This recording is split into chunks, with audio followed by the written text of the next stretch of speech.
السلام علیکم ورحمۃ اللہ وبرکاتہ۔ وعلیکم السلام ورحمۃ اللہ وبرکاتہ۔ الحمد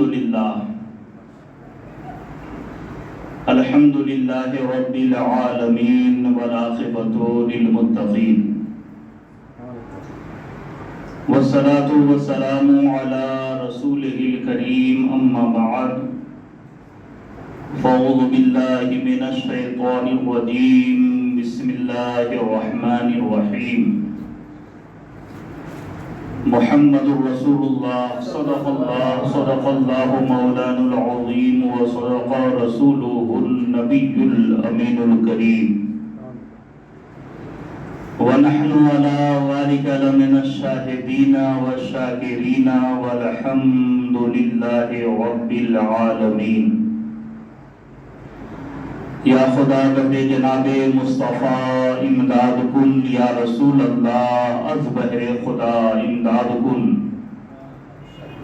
یا شہید کربلا، یا دافع کرب و بلا، گلخا شہداد گلگوں قبا امداد کن، غوث اعظم بمن بے سر و ساما مدد قبلہ دی، مدد کعبہ و ایما مدد بگرداب بنا افتاد کشتی، ضعیفان شکست را تو کشتی، بحق خواجہ عثمان ہارونی مدد کن یا معین الدین چشتی، قادری یمنارے یا غوث اعظم می زنم، دمز شیخ احمد رضا خان قطب عالم می زنم۔ ہمارے اور آپ کی یہ مشترکہ خوش نصیبی ہے کہ آج کی اس عظیم الشان شب میں مسجد غوث اعظم مکاندار محلہ حکیری میں کافی دیر سے حاضر ہوئے، نماز عشاء بجماعت ادا کی، نماز تراویح پڑھے،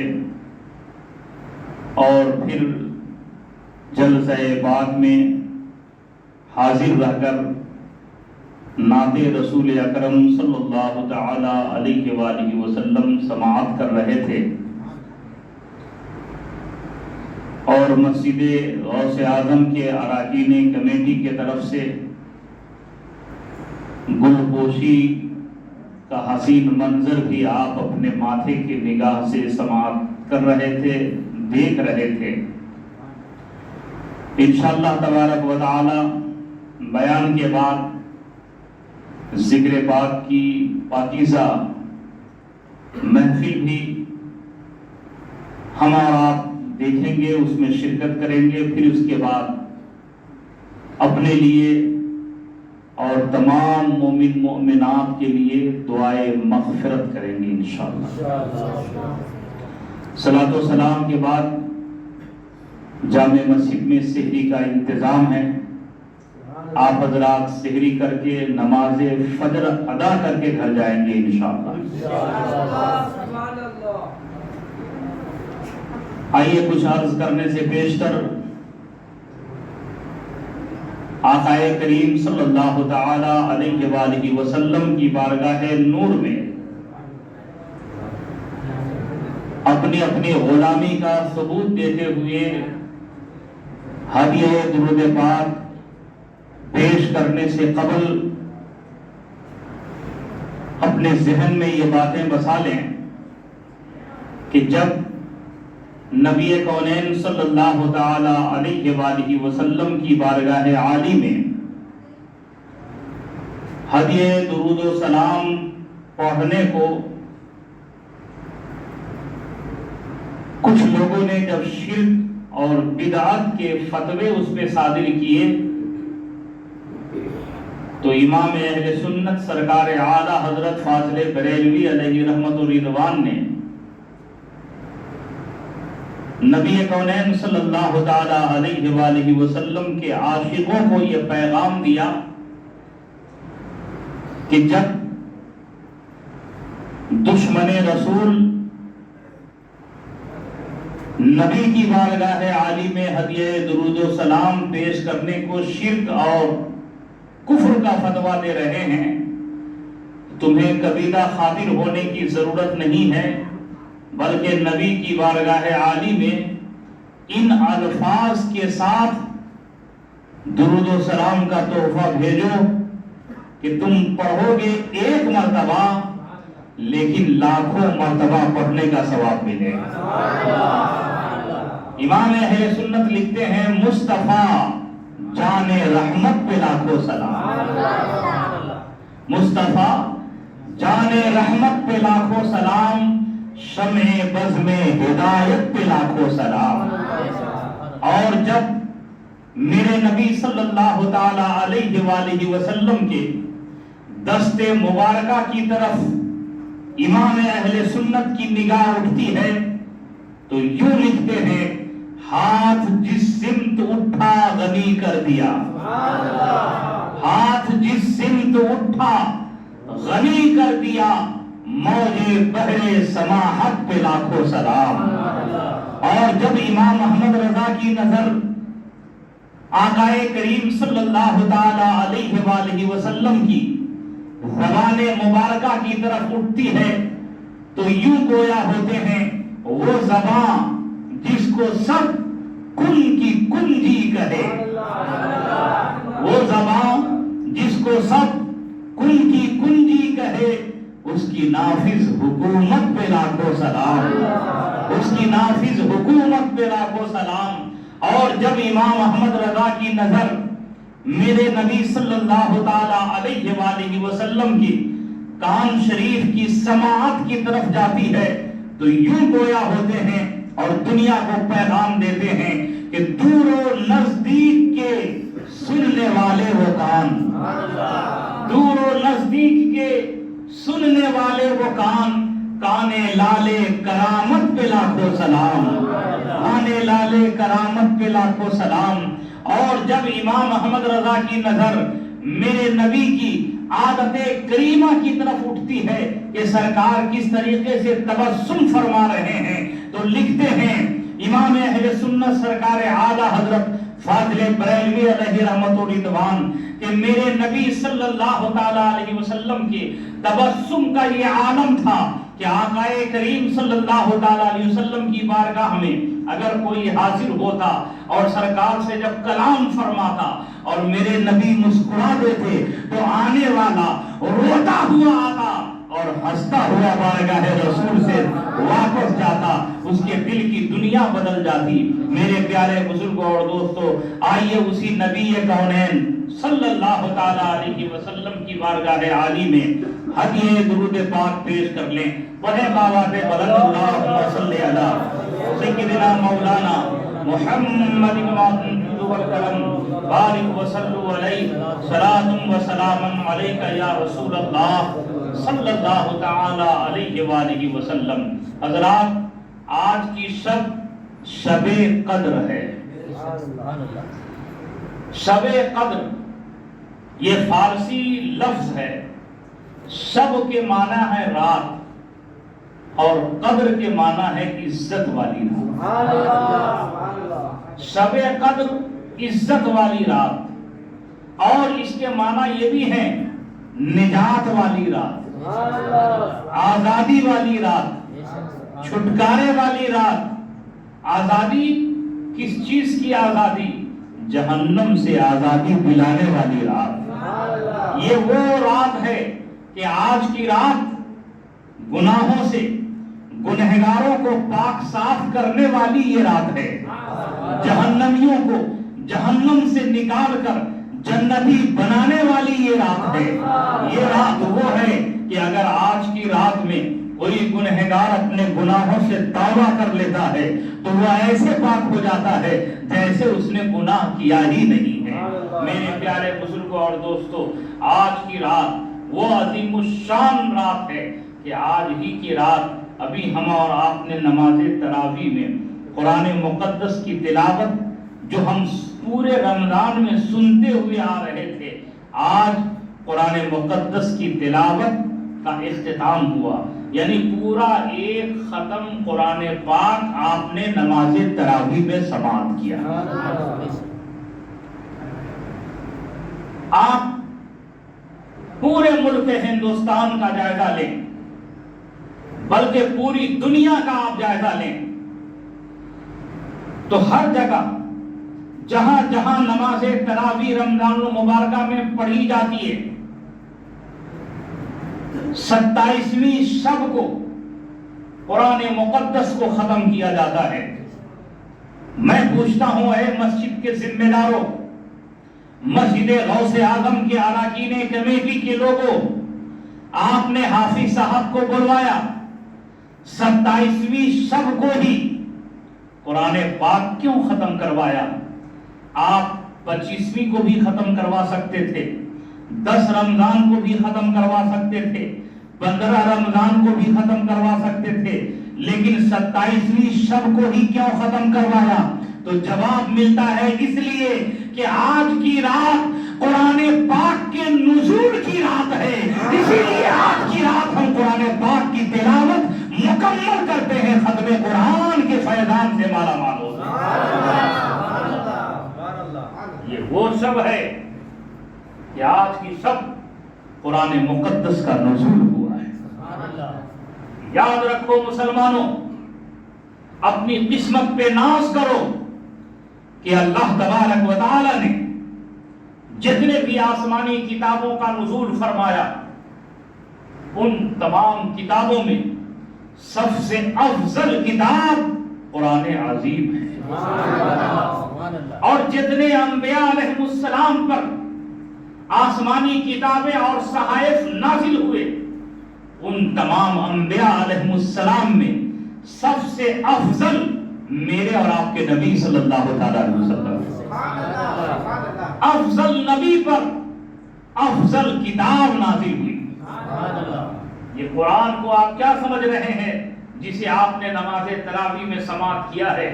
اللہ اللہ، ایک ایک پارہ، سوا سوا پارہ، ڈیڑھ ڈیڑھ پارہ، دو دو پارے آپ روزانہ قاری صاحب سے سن رہے تھے نماز تراویح میں.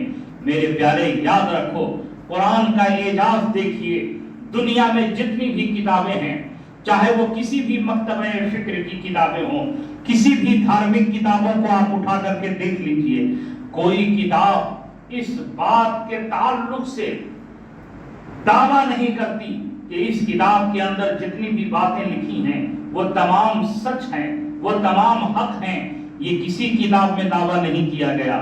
لیکن جب باری آتی ہے قرآن مقدس کی، جب باری آتی ہے اللہ کے کلام کی، تو اللہ کا کلام اعلان کرتا ہے ذالک الکتاب لا ریب فیہ، اے کتاب کو پڑھنے والے، اے کلام الہی کی تلاوت کرنے والے، اپنے ذہن کو صاف کر لو، یہ وہ کتاب ہے جس میں شک کی کوئی گنجائش ہی نہیں.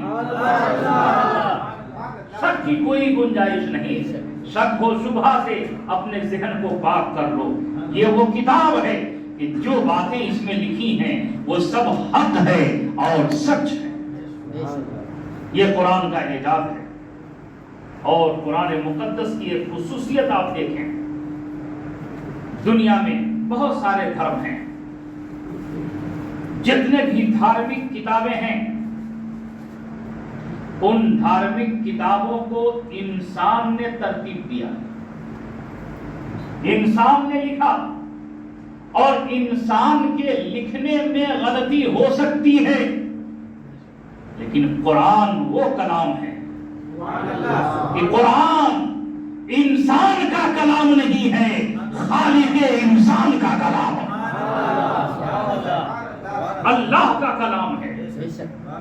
اور اس شان کے ساتھ قرآن نازل ہوا، سبحان اللہ، کہ اللہ تبارک و تعالی قرآن مقدس کے آیات تمام فرشتوں کے سردار حضرت جبرائیل کو دیتے، اور حضرت جبرائیل آ کر حضور کی بارگاہ میں پیش کر دیتے. سرکار اسے یاد فرما لیتے اور اپنے اصحاب سے حضور بیان فرما دیتے، صحابہ کرام اسے قلم بند فرما لیتے. میرے پیارے بزرگوں اور دوستوں، قرآن مقدس کا جب نزول ہو رہا ہے علماء بیان فرماتے ہیں کہ قرآن مقدس کے کچھ آیات ایسے ہیں کہ جب فرشتے اسے لے کر کے آتے تو فرشتے بھی اسے سمجھتے کہ یہ کیا ہے، اس میں کیا احکامات ہیں، فرشتے اسے جانتے ہیں. لیکن کچھ آیات ایسے ہیں جنہیں حروف مقطعات کہا جاتا ہے، جیسے الف لام میم، کاف ہا یا عین صاد، نون، یاسین، حامیم. یہ وہ آیات ہیں جو محکمات میں سے ہیں. اللہ اللہ، حضرت جبرائیل کو بھی معلوم نہیں کہ ان آیات میں اللہ تبارک و تعالی نے کس فرمان کو نازل کیا ہے. حضرت جبرائیل لے کر کے آتے اور حضور کی بارگاہ میں عرض کرتے الف لام میم. میرے نبی فرماتے جبرائیل میں سمجھ گیا میرا رب کیا ہم سے کہنا چاہ رہا ہے. اے جبرائیل ہم سمجھ گئے، آگے پڑھو. جبرائیل آگے بڑھ جاتے ہیں. حضرت جبرائیل آتے عرض کرتے یا رسول اللہ، اللہ کا کلام لے کے آیا ہوں. میرے آقا فرماتے جبرائیل پڑھو. حضرت جبرائیل کہتے کاف ہا یا عین صاد. میرے آقا فرماتے جبرائیل میں سمجھ گیا میرا رب ہم سے کیا کہہ رہا ہے. نعرہ تکبیر، نعرہ تکبیر، نعرہ رسالہ، یا رسول اللہ، نعرہ رسالہ، یا رسول اللہ، اہل سنت زندہ باد. جتنے بھی تراجم لکھنے والوں نے قرآن مقدس کا ترجمہ لکھا ہے، سارے ترجموں کو آپ اٹھا لیجئے. دوسرے آیات کا ترجمہ تو انہوں نے کیا ہے، عربی کی اردو انہوں نے لکھی ہے، عربی سے انگریزی میں ترجمہ انہوں نے کیا ہے، عربی سے ہندی میں ترجمہ انہوں نے کیا ہے، دیگر زبانوں میں ترجمہ انہوں نے کیا ہے. لیکن جب الف لام میم اس آیت پاک پہ ترجمہ کرنے والے پہنچے تو اس کا ترجمہ کسی نے نہیں کیا، الف لام میم ہی لکھا ہے. کاف ہا یا عین صاد، بس اسی کو انہوں نے لکھا ہے، اس کا ترجمہ کسی نے نہیں کیا. میں نے پوچھا تمام ترجمہ کرنے والوں سے آخر اس کا ترجمہ آپ نے کیوں نہیں کیا؟ تو سب لوگ یہ گویا ہوئے انوار احمد خان اس کا ترجمہ ہم کیا بیان کیے، اس کا ترجمہ ہم کیا لکھیں، ہمیں معلوم ہی نہیں ہے کہ ان آیات مقدسہ سے اللہ تبارک و تعالی نے اپنے محبوب کو کیا کہا اور محبوب نے کیا سمجھا. بس قرآن نازل کرنے والا اور رب جانے، قرآن نازل کرنے والا خدا جانے اور خدا کے بتائے سے مصطفیٰ جانے. نعرہ تکبیر، نعرہ رسالت، اہل سنت زندہ باد. یہ قرآن مقدس کا اعجاز ہے. ہاں ایک جگہ اعلی حضرت عظیم البرکت مجدد دین و ملت کنز الکرامت جبل الاستقامت آیت من آیت اللہ معجزۃ من معجزات النبی امام احمد رضا خان فاضل بریلوی علیہ رحمت و رضوان نے جب نعتیہ کلام میرے نبی کی بارگاہ میں لکھ کر کے پیش کیا ہے تو ایک کلام ایسا ملتا ہے کہ اس کلام میں اعلیٰ حضرت نے ان حروف مقطعات کے حوالے سے لکھتے ہیں کاف ہا یا عین صاد، یہ 5 حروف ہیں. اعلیٰ حضرت لکھتے ہیں کہ اس میں ہماری عقیدت یہ کہہ رہی ہے کہ کاف سے مراد کیا ہے، ہا سے مراد کیا ہے، عین سے مراد کیا ہے، صاد سے مراد کیا ہے. اعلیٰ حضرت کا شعر سنو ایمان تازہ ہو جائے گا. اعلیٰ حضرت لکھتے ہیں کاف گیسو،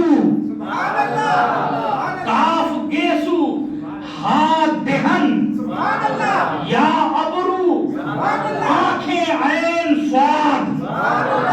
کاف گیسو، ہا دہن، یا ابرو، آنکھیں عین صاد. اعلیٰ حضرت فرماتے ہیں اے لوگوں سنو، میرے نبی کے زلف مبارکہ کو دیکھو اور کاف جس طرح سے لکھا جاتا ہے اس تحریر کو دیکھو تو کاف میرے نبی کے زلف مبارکہ کی طرف اشارہ کر رہا ہے، نبی کے زلف مبارکہ کی طرف اشارہ کر رہا ہے۔ کاف سے مراد مصطفیٰ کا زلف مبارکہ، اور ہاں کی جو تحریر ہے گول ہے، اس تحریر پہ نگاہ ڈالیں اور حضور کے منہ شریف کو آپ دیکھیں۔ اعلیٰ حضرت لکھتے ہیں کاف سے مراد حضور کا زلف مبارکہ ہے، ہاں سے مراد سرکار کا دہن شریف ہے، سرکار کا دہن شریف ہے، اور عین اور صاد کی لکھاوٹ کو دیکھیں تو سرکار کے چشمان کرم مراد ہے، اور یا سے سرکار کی ابرو شریف مراد ہے۔ سبحان اللہ۔ میرے پیارے بزرگوں اور دوستو، قرآن مقدس کا نزول ہوا، اس زمانے میں قرآن نازل ہوا جس زمانے میں عرب کے لوگ اپنی فصاحت و بلاغت پہ ناز کرتے تھے۔ عرب کے لوگوں کو اپنے علم پہ اتنا ناز تھا کہ اپنے آپ کو عربی کہتے تھے، صاحب زبان ہم ہیں، اور اپنے علاوہ پوری دنیا کو عجمی کہتے ہیں۔ عجم کے معنی عجمی یعنی گونگا۔ ان کو اپنی عربی دانی پہ ناز تھا کہ دنیا کے سارے لوگ ہمارے سامنے گونگے ہیں، ہم سے بہتر فصاحت و بلاغت والا کوئی ہے ہی نہیں، ہم سے اچھی گفتگو کوئی کر ہی نہیں سکتا، ہم سے اچھا بیان کوئی کر ہی نہیں سکتا۔ یہ عرب کے لوگوں کو ناز تھا۔ میرے پیارے، ایسے ماحول میں میرے نبی صلی اللہ تعالی علیہ وسلم کی تشریف آوری ہوئی اور قرآن مقدس کا نزول ہوا۔ یوں تو میرے نبی صلی اللہ تعالی علیہ وآلہ وسلم کا عالم یہ ہے کہ تمام نبیوں کے سلطان ہیں، لیکن اللہ تبارک و تعالی نے حکمت دیکھیے، اللہ تبارک و تعالی نے حضور کو کسی کا شاگرد نہ بنایا، کسی کا شاگرد نہ بنایا۔ پورے عرب میں کوئی یہ دعویٰ نہیں کر سکتا کہ ہم نے محمد ابن عبداللہ کو پڑھایا، کسی نے نہیں پڑھایا، کسی کے شاگرد حضور نہیں، اللہ نے اپنے محبوب کو عطا کیا۔ اس لیے کہ اگر کوئی حضور کا استاد ہوتا تو استاد کی عزت کرنا طالب علم پہ ضروری ہے۔ ہم لوگ بھی کالج میں پڑھاتے ہیں، جتنے طلبہ و طالبات ہماری درسگاہ میں ہوتے ہیں، اگر درسگاہ کے بعد کہیں راستے پہ کسی طالب علم سے ملاقات ہو جائے تو وہ فوراً ادب کے ساتھ اپنے استاد کی عزت کرتے ہیں، استاد کی قدر کرتے ہیں، اور دنیا یہ جانتی ہے کہ اگر کسی طالب علم کو سامنے پیش کیا جائے اور وہ اپنی فصاحت و بلاغت میں اگر کوئی کلام کرے تو دنیا یہ کہتی ہے کہ یہ طالب علم، یہ شاگرد کس استاد کا ہے۔ جب شاگرد ایسا ہے تو استاد کیسا ہوگا، جب شاگرد ایسا ہے تو استاد کیسا ہوگا۔ اگر دنیا کا کوئی انسان حضور کا استاد ہوتا تو دنیا کے لوگ یہ کہتے کہ جب حضور کی شان ایسی ہے تو ان کے استاد کی شان کیسی ہوگی۔ اللہ اکبر۔ اسی لیے اللہ تبارک و تعالی نے یہ گوارا نہ کیا کہ میرے محبوب کا کوئی استاد بنے، اس لیے کہ اگر محبوب کا استاد کوئی بنے گا تو استاد کا احسان شاگرد پہ ہوتا ہے۔ اللہ تبارک و تعالی نے اپنے محبوب کو خود ہی علم عطا فرما کے گویا یہ اعلان فرما دیا، اے محبوب آپ پہ آپ کے رب کا احسان ہے اور آپ کا احسان سب پر ہے۔ اب حضور اکرم صلی اللہ تعالی علیہ وآلہ وسلم قرآن مقدس کا نزول ہوا سرکار پہ، اور سرکار نے جب پڑھانا شروع کیا، سرکار کو کسی نے نہیں پڑھایا، حضور نے سب کو پڑھایا۔ دنیا کی سب سے پہلی درسگاہ، سب سے پہلا مدرسہ میرے نبی نے مدینہ المنورہ میں مسجد نبوی شریف میں قائم فرمایا۔ مسجد نبوی شریف میں دنیا کی پہلی درسگاہ بنی، اور میرے نبی صلی اللہ تعالیٰ علیہ وسلم نے جب پڑھانا شروع کیا، جو لوگ پڑھے لکھے ہیں، درسگاہوں سے تعلق رکھتے ہیں، وہ اس بات کو اچھی طرح جانتے ہیں کہ ہر درسگاہ میں، ہر یونیورسٹی، ہر کالج، ہر مدرسے میں الگ الگ سبجیکٹ کو پڑھانے کے لیے الگ الگ استاد ہوتے ہیں۔ بے شک بے شک۔ میرے فرزند مولانا احمد رضا صلی اللہ علیہ وسلم پڑھتے ہیں، آپ ان سے پوچھیں، یا یہاں پہ جو حضرات طالب علم ہیں، پڑھنے والے ہیں، ان سے پوچھیں کہ اگر کالج میں 10 پروفیسر ہے، کسی مدرسے میں اگر 5 استاد ہیں، تو ہر سبجیکٹ ایک استاد نہیں پڑھا سکتا۔ بے شک۔ الگ الگ سبجیکٹ کے لیے الگ الگ استاد ہوتے ہیں، بے شک۔ وہ اپنی اپنی گھنٹی اپنے اپنے وقت میں پڑھاتے ہیں۔ تمام سبجیکٹ ایک استاد پڑھا نہیں سکتا۔ کیوں؟ اس لیے کہ کوئی میتھ کا استاد ہوتا ہے، کوئی فلسفہ کا استاد ہوتا ہے، کوئی منطق کا ماہر ہوتا ہے، کوئی علم نجوم کا ماہر ہوتا ہے، کوئی علم ادب کا ماہر ہوتا ہے، کوئی صرف کا ماہر ہوتا ہے، کوئی علم نحو کا ماہر ہوتا ہے، کوئی اصول تفسیر کا ماہر ہوتا ہے، کوئی تفسیر کا ماہر ہوتا ہے، کوئی حدیث کا ماہر ہوتا ہے، کوئی فقہ کا ماہر ہوتا ہے۔ الگ الگ استاد الگ الگ سبجیکٹ کو پڑھاتے ہیں، اور جس استاد کا وہ شاگرد ہوگا وہ اسی میں مہارت حاصل کرے گا۔ اگر کوئی عربی پڑھانے والے استاد ہیں، عربی ادب پڑھا رہے ہیں، تو اس اپنے شاگرد کو عربی ادب پڑھا کر کے وہ ادیب بنائے گا۔ اگر کوئی فقہ کا استاد ہے، اپنے شاگرد کو فقہ پڑھا کر کے مفتی بنائے گا۔ اگر کوئی صرف کا استاد ہے، اپنے شاگرد کو پڑھا کر کے صرفی بنائے گا۔ اگر کوئی نحو کا استاد ہے تو اپنے شاگرد کو پڑھا کر کے نحوی بنائے گا۔ الگ الگ سبجیکٹ پڑھائیں گے، الگ الگ علم عطا کریں گے، لیکن میرے نبی صلی اللہ تعالیٰ علیہ وسلم کی شان دیکھو، پڑھانے والے معلم ایک ہیں، پڑھانے والے معلم ایک ہیں، اور پڑھنے والے انیک ہیں، پڑھنے والے انیک ہیں، پڑھانے والے ایک ہیں۔ میرے نبی کی بارگاہ میں حضرت ابو بکر بھی آ رہے ہیں، حضرت عمر بھی آ رہے ہیں، حضرت عثمان غنی بھی آ رہے ہیں، حضرت مولا علی بھی آ رہے ہیں، حضرت عبداللہ ابن زبیر بھی آ رہے ہیں، حضرت طلحہ بھی آ رہے ہیں، حضرت تمام صحابہ کرام آ رہے ہیں پڑھنے کے لیے۔ پڑھانے والی شخصیت ایک ہے، پڑھنے والے انیک ہیں۔ سبوں کو میرے نبی الگ الگ سبجیکٹ میں امام بنا رہے ہیں، الگ الگ سبجیکٹ کا سلطان بنا رہے ہیں۔ ابو بکر پڑھ رہے ہیں، ابو بکر پڑھ رہے ہیں تو صداقت کے تاجدار بن رہے ہیں۔ عمر پڑھ رہے ہیں، عدالت کے دھنی بن رہے ہیں۔ عثمان پڑھ رہے ہیں، عثمان پڑھ رہے ہیں، سخاوت کے شہنشاہ بن رہے ہیں۔ حضرت علی پڑھ رہے ہیں، شجاعت کے دھنی بن رہے ہیں۔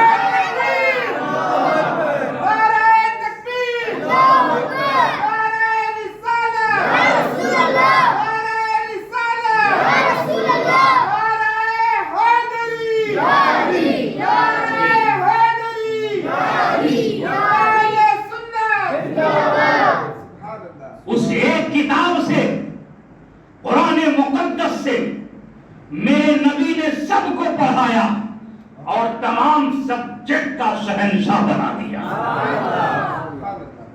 تمام علوم و فنون کا شہنشاہ بنا دیا۔ میرے آقا صلی اللہ تعالیٰ علیہ وآلہ وسلم نے قرآن مقدس سے پوری دنیا کو علم عطا فرمایا۔ میرے پیارے، یہ وہ قرآن ہے کہ ایسی دنیا میں کوئی کتاب ہی نہیں ہے۔ لاجواب کتاب، لاجواب نبی پہ نازل ہوئی۔ آج دنیا میں جتنی بھی کتابیں ہیں، تمام دھارمک کتابوں کو جمع کیجئے اور اس کو ایک سمندر میں ڈال دیجئے، اور پریس پہ پابندی لگا دیجئے کہ یہ کتاب چھاپی نہ جائے،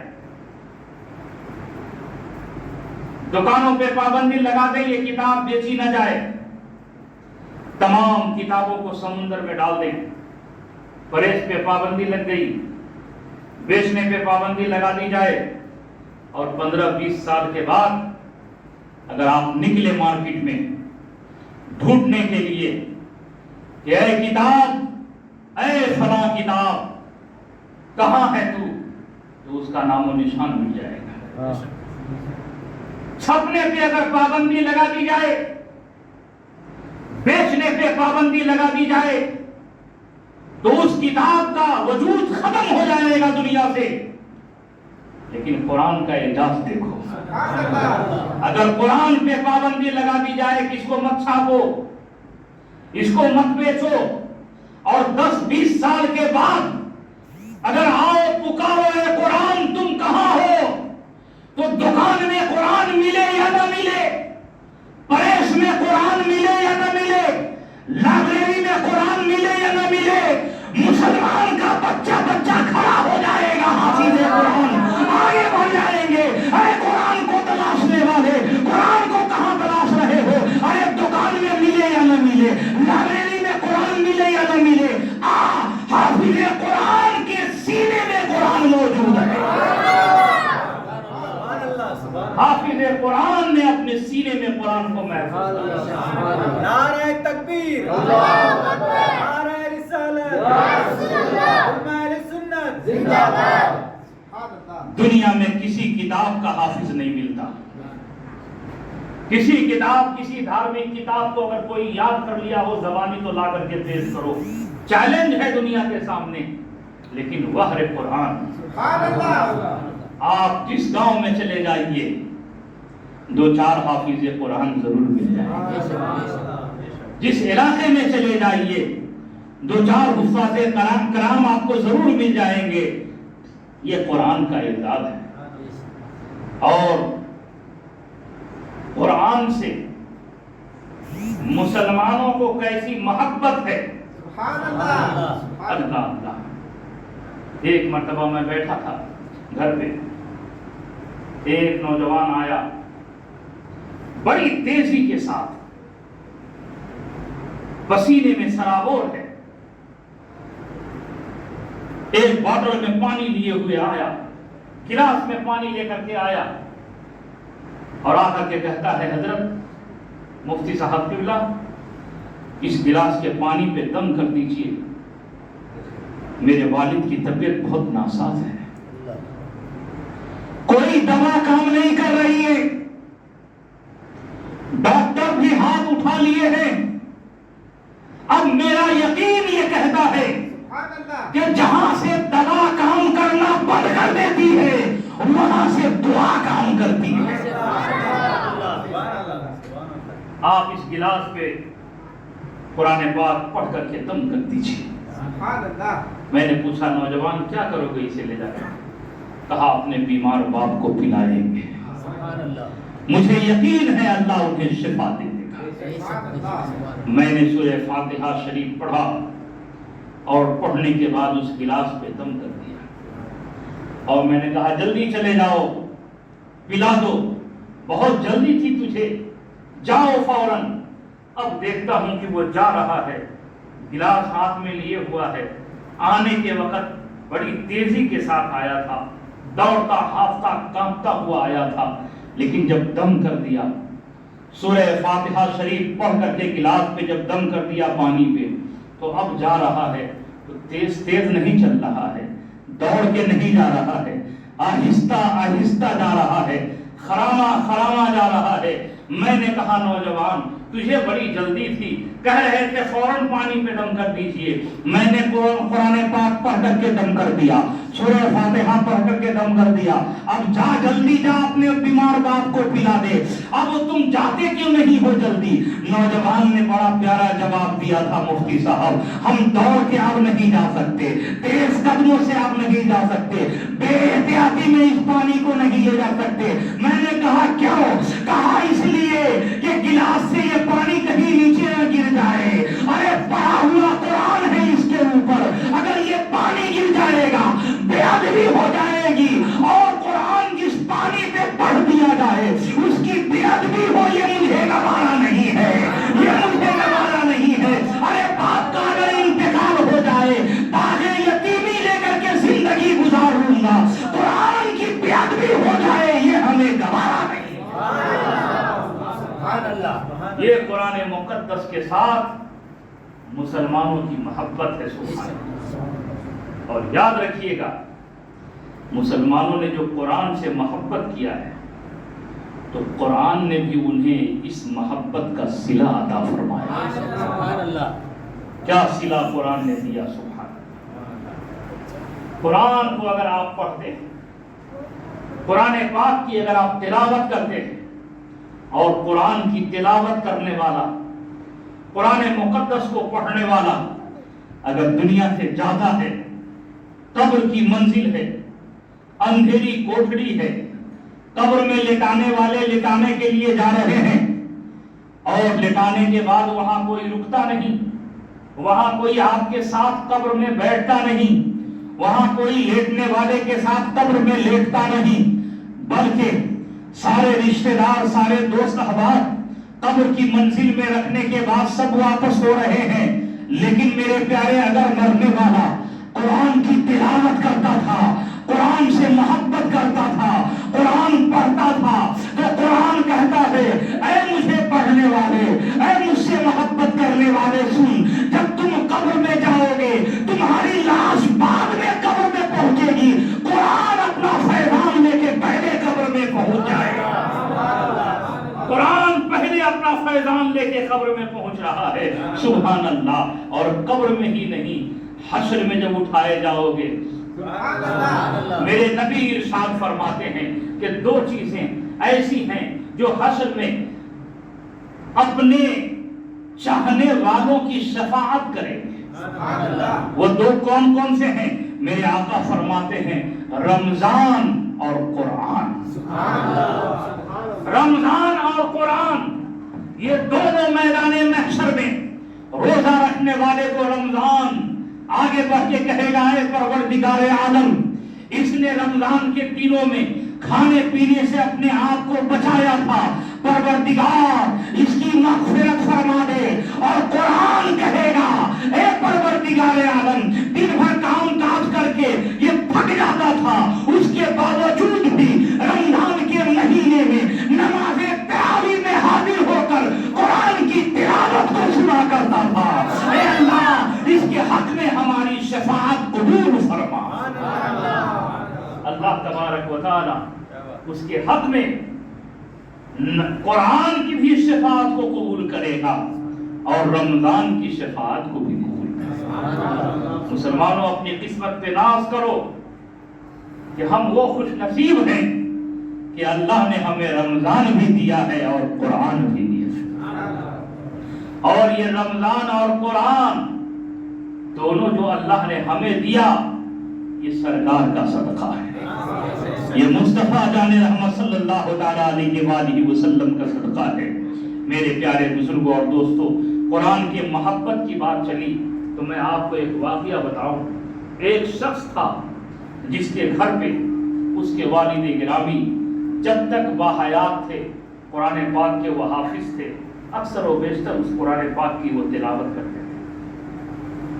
جب ان کا انتقال ہو گیا تو ان کا ایک لڑکا جو قرآن پڑھنا تو نہیں جانتا تھا، لیکن والد اس قرآن کی تلاوت کرتے تھے تو روزانہ اس قرآن کو جب بھی وہ گھر سے باہر نکلتا، کام کاج کو جانے کے لیے پہلے وضو کرتا اور اللہ کے مقدس کلام کو اپنے سر پہ رکھتا، اپنے ہونٹوں سے لگاتا، چومتا اور پھر تاق پہ رکھ دیتا. روزانہ کا یہ معمول تھا اس نوجوان کا. قرآن مقدس کو بغیر چومے ہوئے، بغیر سر پہ رکھے ہوئے گھر سے باہر نہیں نکلتا. یہ معمول تھا. جب کبھی 3-4 مہینے گزر جاتے تو چونکہ کاغذ کے اوراق ہوتے ہیں تو اس کاغذ کے اوراق کو اگر دھوپ میں نہ سکھایا جائے تو وہ بوسیدہ ہو جاتی ہے اور اس پہ کچھ نمی آنے سے وہ پیپر خراب ہو سکتے ہیں. تو اس حکمت کے تحت 3-4 مہینے میں ایک مرتبہ اپنے گھر کے چھت پہ ایک چارپائی رکھتا اور اس پہ قرآن مقدس کو رکھ کے دھوپ لگانے کے لیے رکھتا کہ تھوڑی اس میں دھوپ لگ جائے تاکہ یہ کاغذ خراب نہ ہو. 3-4 مہینے پہ ایک مرتبہ وہ یہ کام کرتا. ایک دن ایسا ہوا کہ کہ قرآن مقدس کو لے کر جیسے ہی وہ دھوپ میں رکھا کہ اس پہ کچھ دھوپ لگ جائے تاکہ اس کی نمی دور ہو جائے اور ورق اس کے خراب نہ ہو، لیکن اچانک کوئی کام پڑ گیا اور وہ اپنے گھر سے باہر نکل گیا۔ کام کے لیے جب باہر گیا اور جانے کے بعد اپنے کام میں مشغول ہو گیا، اچانک دیکھتا کیا ہے کہ گھنگور گھٹائیں چھا گئی بادل کے اور چاروں طرف سے بادل نمودار ہوئے اور موسلادھار بارش شروع ہو گئی۔ بارش شروع ہوئی، یہ بےتاب ہو گیا، پریشان ہو گیا۔ فوراً اسے قرآن پاک کا وہ نسخہ یاد آیا کہ ہم نے قرآن شریف کو جو چھت پہ رکھا تھا دھوپ لگانے کے لیے، کہیں قرآن مقدس بھیگ نہ جائے۔ اپنے کام کاج کو چھوڑا، اپنے سامان کو چھوڑا اور فوراً دوڑتے ہوئے گھر پہنچ گیا، اور پہنچنے کے بعد جیسے ہی گھر پہ آتا ہے فوراً بارش بھی شروع ہو چکی تھی۔ اوپر گیا چھت پہ اور جانے کے بعد ٹھنڈ کا موسم تھا، قرآن مقدس کو لیا اپنے سینے سے لگا لیا اور اس طرح سے آدھے ہو گیا۔ پانی تو گرنا شروع ہو گئے، بارش شروع ہو گئی تھی، پورا بدن بھیگ گیا، لیکن قرآن کی اس نے حفاظت کیا، قرآن کو بھیگنے سے بچایا۔ بارش، ٹھنڈ کا موسم تھا، ٹھنڈ نے اثر کر دیا۔ گھر کے اندر آتے آتے بدن میں کپ کپی پیدا ہو گئی تھی۔ گھر کے لوگوں نے کہا قرآن مقدس مجھے دیجئے، ہم رکھتے ہیں، آپ کا بدن بھیگ گیا ہے، آپ پہلے کپڑا تبدیل کر دیجئے۔ لکھنے والوں نے لکھا ہے کہ جیسے ہی اس نوجوان نے قرآن کو سینے سے ہٹایا اور رکھنا چاہا تھا، قرآن ہٹا کے رکھا ہے، پورا قرآن اس کے سینے میں اتر چکا تھا، پورے قرآن کا وہ حافظ بن چکا تھا۔ یہ ہے قرآن سے محبت کرنے کا رزلٹ، یہ ہے قرآن سے محبت کرنے کا انعام۔ میرے پیارے بزرگوں اور دوستوں، قرآن مقدس پڑھیے، گھر میں اگر قرآن پاک ہے تو اس کا احترام کیجیے۔ اور ایک بات میں آپ کو بتاؤں، اگر قرآن شریف پڑھنے آتا ہے تو پڑھیے، نہیں پڑھنے آتا ہے تو گھر میں اگر کوئی پڑھنے والا ہے وہ جب پڑھے تو آپ بیٹھ کر کے سنیے۔ جتنا ثواب قرآن کو پڑھنے میں ملتا ہے اتنے ہی ثواب قرآن کو سننے میں ملتا ہے۔ جب قرآن پڑھا جائے تو سب لوگوں پہ واجب ہے کہ وہ خاموش ہو کر کے اپنے کام کاج کو چھوڑ کر کے قرآن کو سنیں۔ اسی لیے مسئلہ یہ ہے کہ ایسی جگہ پہ جہاں لوگ زیادہ ہوں اور اپنے اپنے کام میں موجود ہوں، مشغول ہوں، ویسی جگہ پہ اگر آپ قرآن کی تلاوت کریں تو تلاوت کرنے والے کو یہ چاہیے کہ آہستہ پڑھیں۔ اگر آپ زور سے قرآن پڑھیں گے تو سننے والوں پہ واجب ہو جائے گا، اگر وہ اپنے کام میں لگے رہیں گے نہیں سنیں گے تو گنہگار ہوں گے۔ ایسے ہی مسجد میں اگر آپ قرآن پڑھتے ہیں اور مسجد میں کوئی آ کر کے نماز بھی پڑھ رہا ہے، نفل بھی پڑھ رہا ہے، ذکر و اذکار کر رہا ہے، تسبیح پڑھ رہا ہے، تو قرآن پڑھنے والے کو یہ چاہیے کہ وہ خاموشی سے قرآن پڑھے۔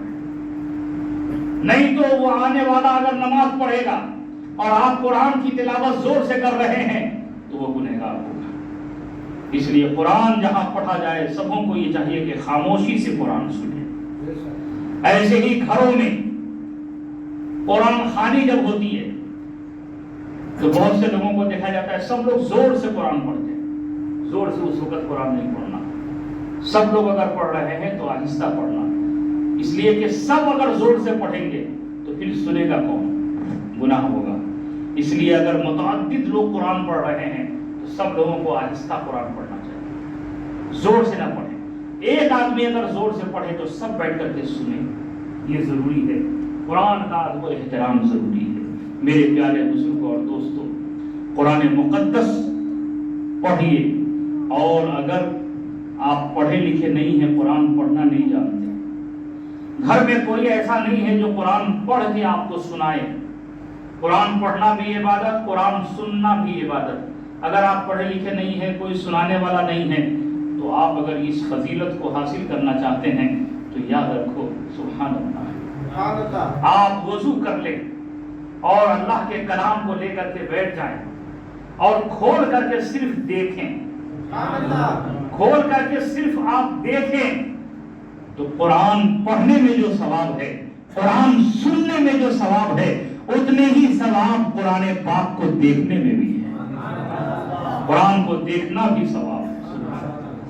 جبل پور میں ایک مفتی صاحب تھے، چاروں طرف سے لوگ اس علاقے کے رمضان شریف سے پہلے ان کے پاس آتے تھے حافظ لینے کے لیے۔ جیسے ابھی ہمارے حافظ صاحب تشریف لائے تو عرب بھائی نے بتایا کہ مفتی ابراہیم صاحب کے ذریعے یہ تشریف لائے، تو اس علاقے میں جس مسجد میں حافظ قرآن کو بلاتے تھے تراویح کے لیے، تو وہاں جبل پور میں ایک مفتی صاحب تھے، ان کے پاس لوگ آتے تھے اور حفاظ کرام بھی ان کے پاس آتے تھے۔ رمضان شریف سے 1-2 دن پہلے لوگ آتے، ایک حافظ صاحب میری مسجد میں، ایک حافظ صاحب میری مسجد میں، ایک حافظ صاحب میری مسجد، سب لوگ اپنی اپنی مسجدوں کے لیے تراویح کے لیے حافظ صاحب کو لے جاتے۔ جب سب لوگ لے کے جا چکے تو اخیر میں ایک کھیڑے گاؤں کے ذمہ دار مسجد کے آئے اور کہا مفتی صاحب میرے مسجد کے لیے بھی حافظ صاحب چاہیے۔ مفتی صاحب نے کہا تمام حافظ صاحب تو جا چکے، اب تو کوئی حفاظ ہے نہیں، سورۃ تراویح پڑھ لیجیے۔ کہا نہیں ختم تراویح پڑھیں گے، ایک حافظ صاحب چاہیے مجھے۔ کہا ٹھیک ہے رکو، اگر کوئی آئیں گے حفاظ کرام تو ان میں سے کسی کو آپ کے یہاں بھیج دیں گے۔ شام ہو گئی، کوئی حافظ صاحب آئے نہیں، جو آئے تھے سب تمام مسجدوں میں جا چکے۔ اب مسجد کے کمیٹی والے کو بڑی فکر ہوئی کہ میرے یہاں ختم تراویح اس سال نہیں ہوگی، حافظ صاحب تو ہے نہیں۔ مفتی صاحب نے فرمایا اچھا رات میں یہیں ٹھہر جاؤ میرے مدرسے میں، ہو سکتا ہے صبح تک کوئی حافظ صاحب آ جائیں، کل تراویح ہوگی، کل انشاءاللہ انتظام ہو جائے گا، صبح تک رک جاؤ۔ سب لوگ رکے، رات پوری گزر گئی، فجر کی آذان ہو گئی۔ مفتی صاحب نماز پڑھانے کے لیے آئے، وہ گاؤں کے لوگ بھی نماز پڑھنے کے لیے آئے۔ نماز سے جب فارغ ہوئے تو لوگوں نے کہا حضور کوئی حافظ صاحب تو آئے، کیا ہم لوگ ایسے ہی خالی واپس چلے جائیں گے؟ حضرت نے فرمایا اچھا ایک کام کرو، مدرسے سے باہر نکلو، راستے پہ جس پہ تیری نظر پڑ جائے اس کو بلا کے لے آؤ۔ جس پہ تیری نظر پڑ جائے اس کو بلا کر کے لے آؤ۔ گاؤں کے لوگ تھے سیدھے سادے لوگ، نکلے باہر تو دیکھا کہ ایک پنڈت جی لوٹا لیے ہوئے کہیں مخصوص کام کے لیے جا رہے ہیں۔ دیہات کے لوگوں نے کہا بس پہلی نظر تو اسی پہ پڑی ہے، پکڑ لیا، کہا چلو مفتی صاحب بلا رہے ہیں۔ کس لیے؟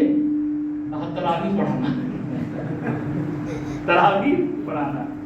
اس نے کہا میرا کام تو گھنٹہ ہلانے کا ہے، ہم قرآن کہاں جانتے ہیں۔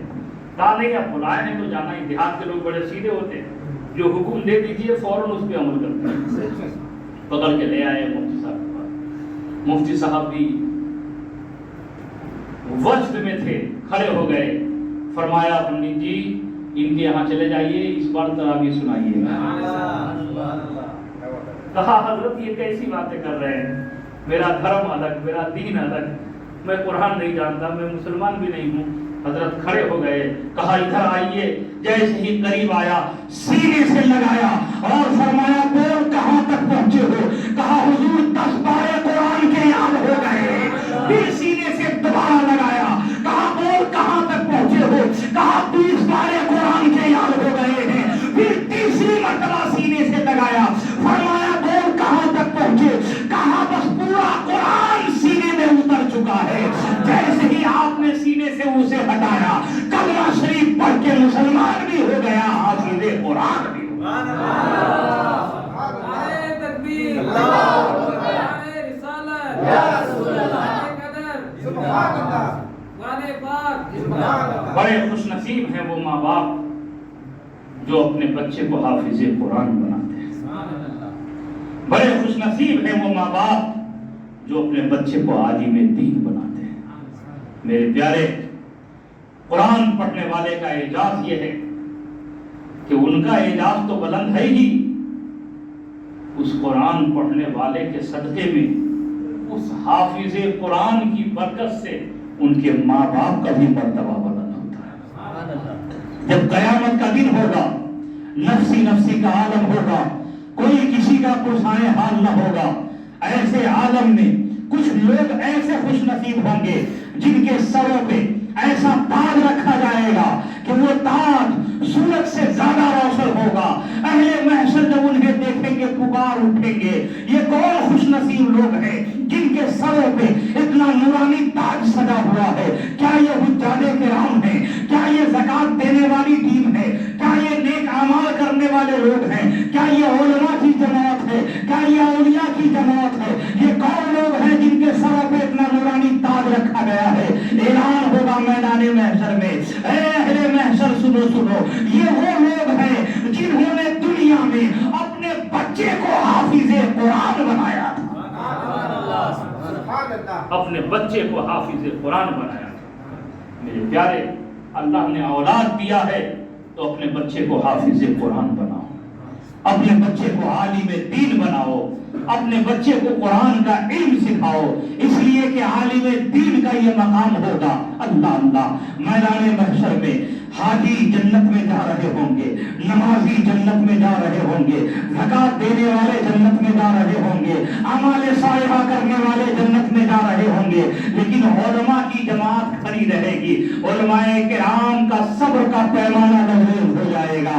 علماء کرام رب العالمین کی بارگاہ میں عرض کریں گے, اے پروردگار عالم, دنیا میں ہمارا بیان سن کر کے لوگوں نے حج کیا تھا, ہمارے سمجھانے سے لوگوں نے عمرہ کیا تھا, ہمارے سمجھانے سے مالداروں نے زکات ادا کیے تھے, ہمارے سمجھانے سے ان لوگوں نے نیک اعمال کیے تھے. اے پروردگار عالم, ہمارے سمجھانے سے جن جن لوگوں نے نیکیاں کی تھی انہیں تو پہلے جنت میں بھیج رہا ہے. ہونا تو یہ چاہیے تھا کہ علماء سے کہا جاتا کہ پہلے آپ جنت میں جائیں, ان کے بعد حاجی صاحب جاتے, ان کے بعد نمازی صاحب جاتے, لیکن علماء کی جماعت کھڑی ہوئی ہے. رب کی رحمت کو جوش آئے گا, رب العالمین کا ارشاد ہوگا, اے قرآن کا علم حاصل کرنے والے, اے حدیث کا علم حاصل کرنے والے, اے علماء کی جماعت سنو سنو, آج حاجی جنت میں جا رہے ہیں, تنہا جنت میں جا رہے ہیں, نمازی جنت میں جا رہے ہیں, تنہا جنت میں جا رہے ہیں, زکات دینے والے جنت میں جا رہے ہیں, تنہا جنت میں جا رہے ہیں. اے علماء کی جماعت, آپ جنت میں جائیں گے, اکیلے جنت میں نہیں جاؤ گے, اس لیے کہ آپ کے پڑھنے میں آپ کے ماں باپ نے کوششیں کی تھی, آپ کے بھائی بہن نے کوشش کی تھی, آپ کے اڑوس پڑوس نے کوشش کی تھی, آپ کے رشتہ داروں نے کوشش کی تھی. اللہ اللہ, روایتوں میں آیا ہے کہ ایک عالم دین اپنے ساتھ خاندان کو جنت میں لے کر کے جاتا ہوا